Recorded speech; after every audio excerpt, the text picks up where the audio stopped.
ओम शांति। 19 सितंबर 2023। बाबा के महावाक्य। मीठे बच्चे, याद के पुरुषार्थ से ही कर्मातीत बनेंगे। इसलिए कभी अपने को मियाँ मिट्ठू नहीं समझना।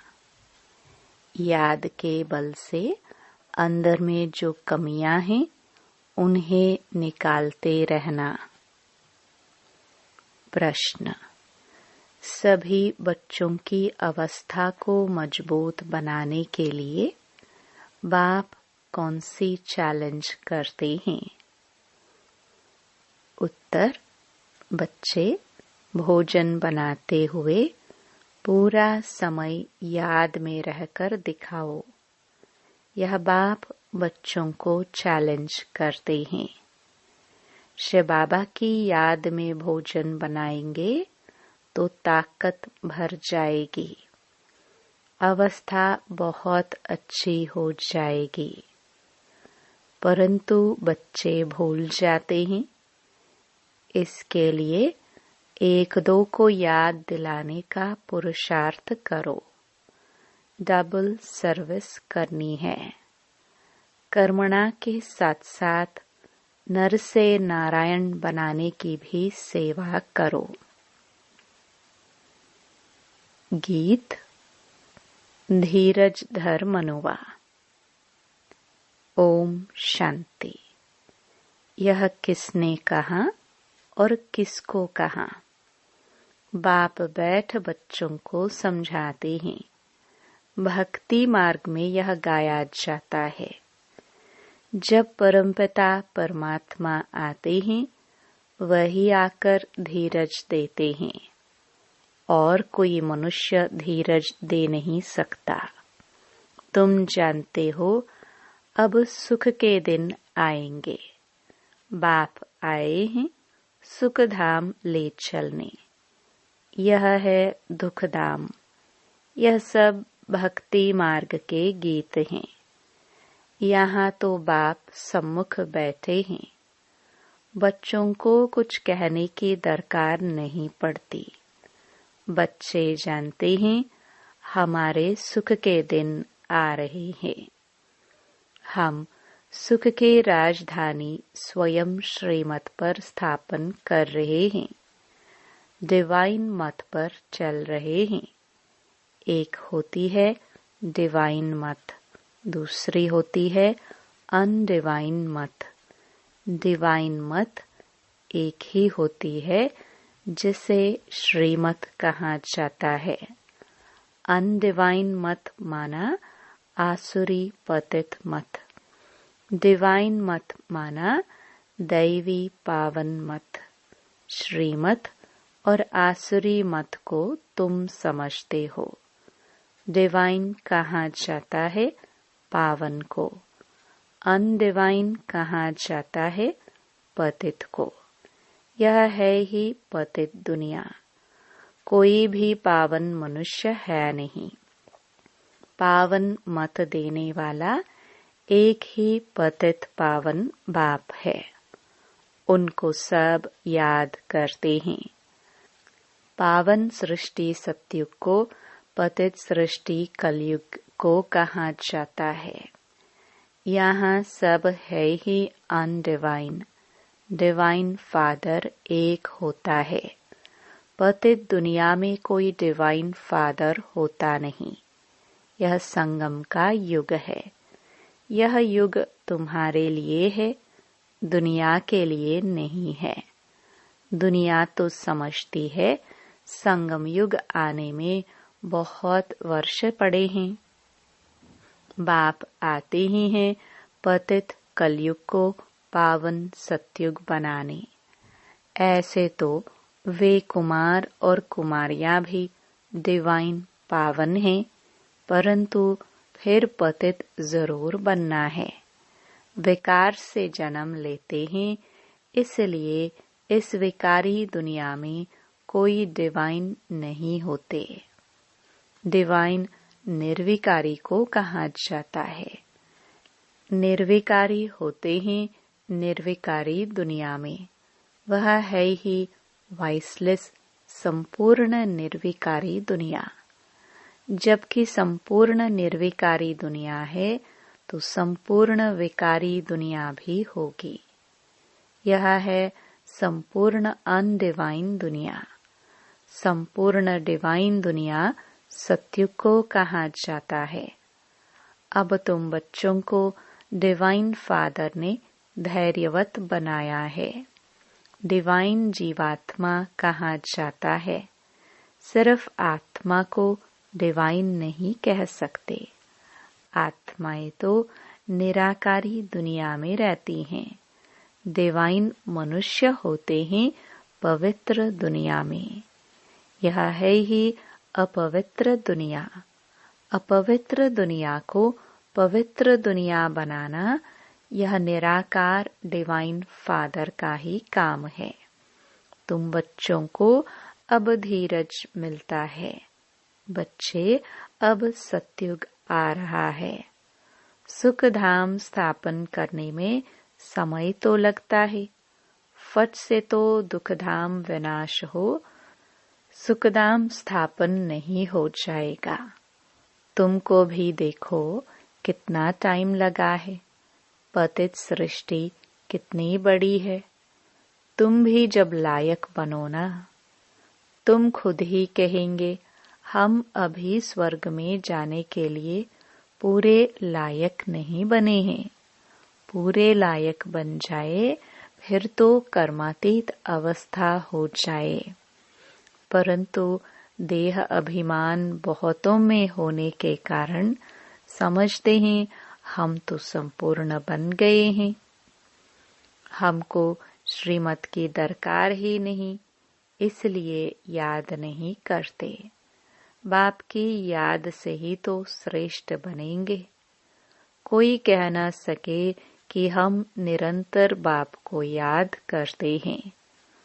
अंदर में कोई यह न समझे कि हम तो निरंतर याद में रहते हैं।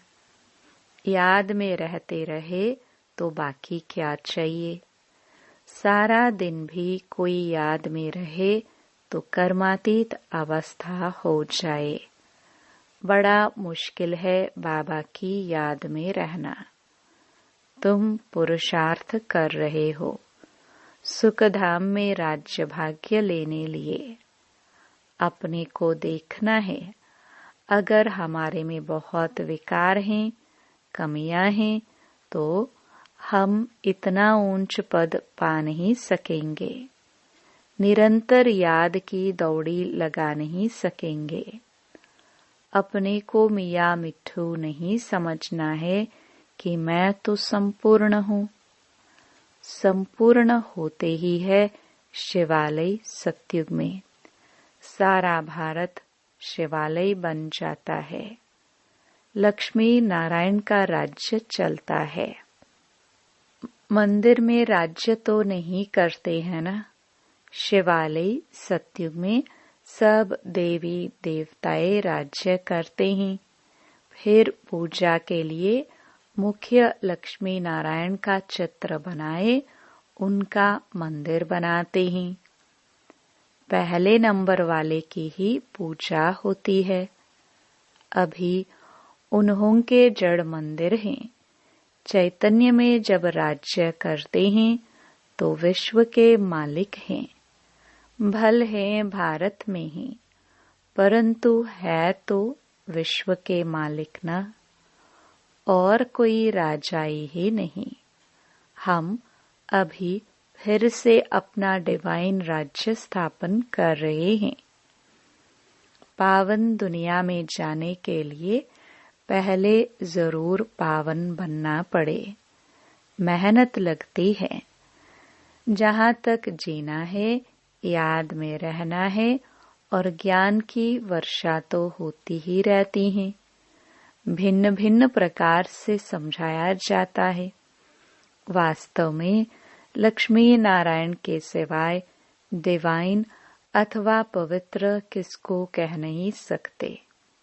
बाप स्वर्ग स्थापन करते हैं, फिर भी नरक बन ही जाता है।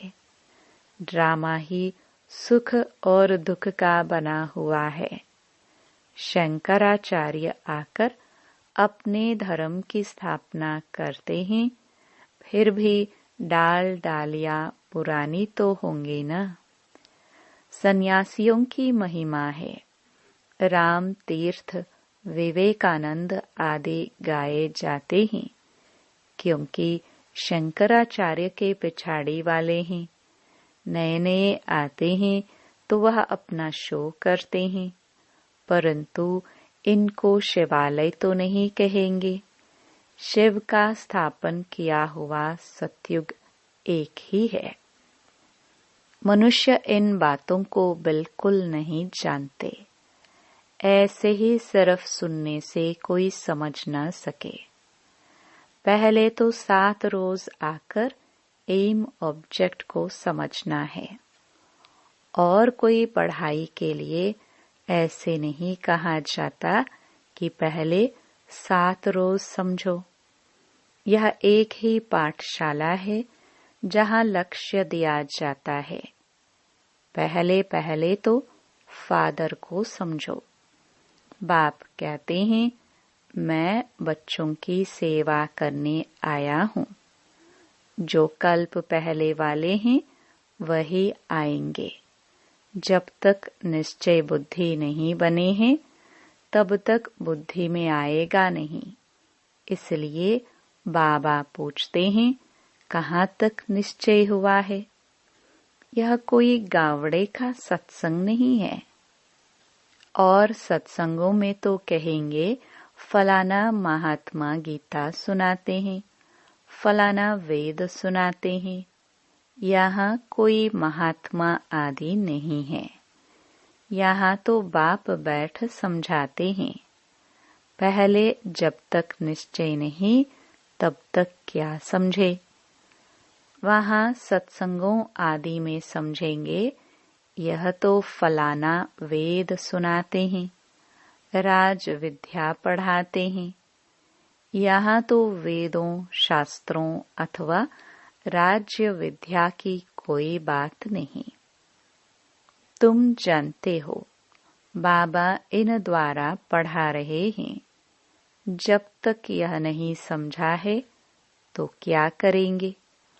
और ही वायुमंडल को खराब कर देंगे।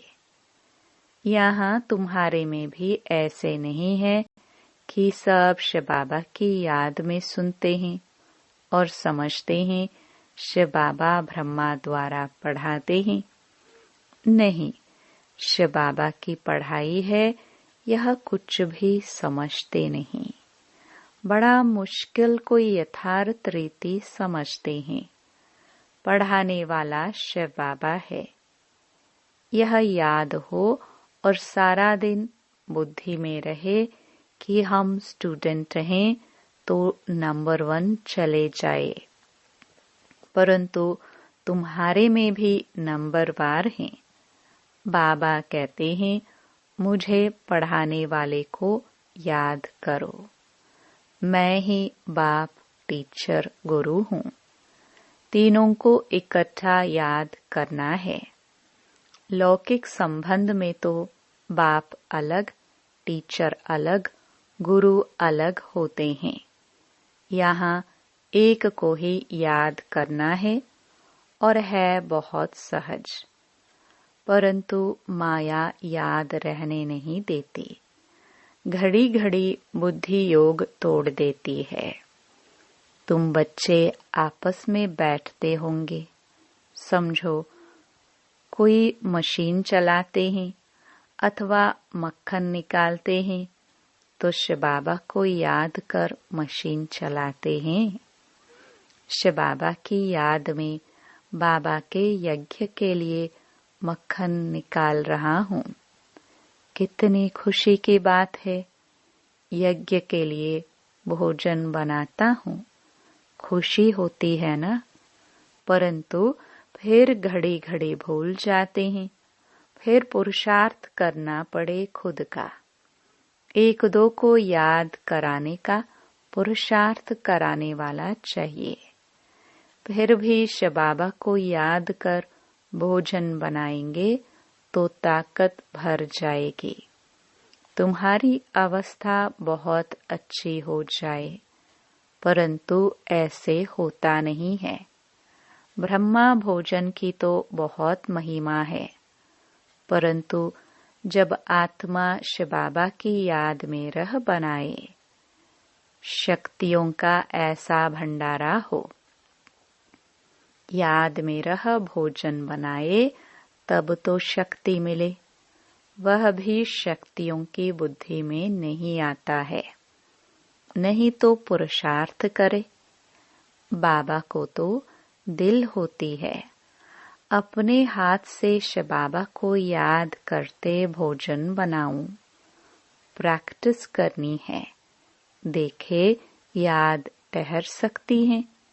बाबा चैलेंज देते हैं, जो भी भंडारे में है कोशिश करो। बाबा जानते हैं कि 1 घंटा भी याद नहीं कर सकते। याद वाले ज्ञानवान हो तो डबल सर्विस में लग जाए। जब तक कांटे को फूल ना बनाए तो कुछ काम के नहीं है। राजाई के लायक वह बनते जो नर को नारायण बनाने की सर्विस करते। जितना तकदीर में है वह अपने पुरुषार्थ से तकदीर को पाते रहते हैं। बाप तो सबको कहते हैं, जितना याद करेंगे, जो करेंगे सो पाएंगे। अपने मोस्ट बिलवड बाप को याद करना है। याद की ही मेहनत है। बाबा भी बतलाते हैं, मैं बहुत उपाय करता हूँ, परंतु हो नहीं सकता। बहुत मेहनत है। मेहनत करते करते अंत में कर्मातीत अवस्था होगी। फिर साक्षात्कार करते रहेंगे, माया नहीं आएगी। यहाँ बैठे बैठे सब दिव्य दृष्टि में देखते रहेंगे। अभी तो टेलीविजन में देखते हैं। टेलीविजन कोई दिव्य दृष्टि नहीं है। विनाश का साक्षात्कार, वैकुंठ का साक्षात्कार टेलीविजन में नहीं देख सकेंगे। जितना जो ज्ञानी और योगी है, उनको तो वैकुंठ की राजधानी देखने में आती रहेगी। बिगर टेलीविजन रखे तुम जर्मनी, लंदन आदि देखते रहेंगे। टेलीविजन से यह दिव्य चक्षु का साक्षात्कार वंडरफुल है। सच्ची दिल से बाप की सर्विस में लगना है, तब मजा है। बुद्धि भी कहती है, बाबा अंत में बहुत खातरी करेंगे। घुमाना, फिराना, बहलाना, यह खातरी है ना। ऐसा बनने के लिए लायक भी बनना चाहिए ना। लायक बनाने वाले को याद करने से ही लायक बनते जाते हैं। जितना याद करेंगे और स्वदर्शन चक्र फिराता रहेगा तो फायदा है। बीज को याद करने से झाड़ भी याद आएगा। यह बातें सिवाय तुम्हारे कोई भी समझ ना सके। इस याद और ज्ञान से हम इतना जमा करते हैं। वहाँ यह पता नहीं होगा कि यह कहाँ से वर्षा मिला है। यह थोड़े ही समझते हैं कि यह हमारे संगम की कमाई है। बादशाही मिल जाती है, तुम सदा सुखी रहते हो। बड़ी भारी मंजिल है। अभी तुम डिवाइन बनते हो। सारी दुनिया अनडिवाइन है। तुम मनुष्य से देवता डिवाइन बन रहे हो। मनुष्य को देवता बनाने वाला एक ही गॉड फादर है। फादर अक्षर कहना बड़ा सहज है। कोई भी बूढ़ा बुजुर्ग देखेंगे तो उनको बाबा व पिताजी कहेंगे। बूढ़ा बूढ़े को देखेंगे तो भाई समझेंगे। छोटे बड़े को देखेंगे तो बाप समझेंगे। निराकार बाप का तो कोई को पता नहीं है, सिर्फ कह देते हैं गॉड फादर। यह नहीं समझते हैं कि हम आत्मा हैं, हमारा बाप वह है। बाप जरूर वर्षा देता होगा। अभी तुम जानते हो हमारा बाप हमको वर्षा दे रहे हैं। इस वर्षे के लिए ही हम बार बार पुकारते थे, प्रार्थना करते थे। अब वही पढ़ा रहे हैं। अभी हम प्रार्थना अथवा भक्ति करने से छूटे। बड़े मजे की नॉलेज है। कहते हैं आप हमारे बेहद के बाप हो। फिर हमको छोड़ लौकिक बाप के पास बुद्धि क्यों जाती है? परंतु किसकी तकदीर में नहीं है तो बुद्धि में बैठता नहीं। खुद ही कहते हैं हमारी तकदीर में राजयोग की बादशाही नहीं है। तो बाबा क्या करे? क्यों नहीं तकदीर बनाते हो? तकदीर बनाने में तो कोई को मना नहीं है। तकदीर में नहीं है तो बाबा को छोड़ देते। फिर माया बिल्ली बुद्धि में घोटाला डाल देती है। बाप भी क्या करे? माया बिल्ली पर जीत पानी है। कामकाज करते शिव बाबा की याद रहे तो बहुत फायदा हो जाए। 1 मिनट भी याद करने से बड़ा फायदा हो सकता है। 1-2 को सावधान करो, फिर कोई माने या ना माने। बाबा युक्तियां बहुत बतलाते हैं। अच्छा, मीठे मीठे सिखिलदे बच्चों प्रति माता पिता बाप दादा का याद प्यार और गुड मॉर्निंग। रूहानी बाप की रूहानी बच्चों को नमस्ते। धारणा के लिए मुख्य सार। पहला, 1-2 को बाप की याद दिलाने का पुरुषार्थ करना है। बाप, टीचर, सतगुरु तीनों को साथ साथ याद करना है। भोजन बनाते व खाते समय याद में जरूर रहना है।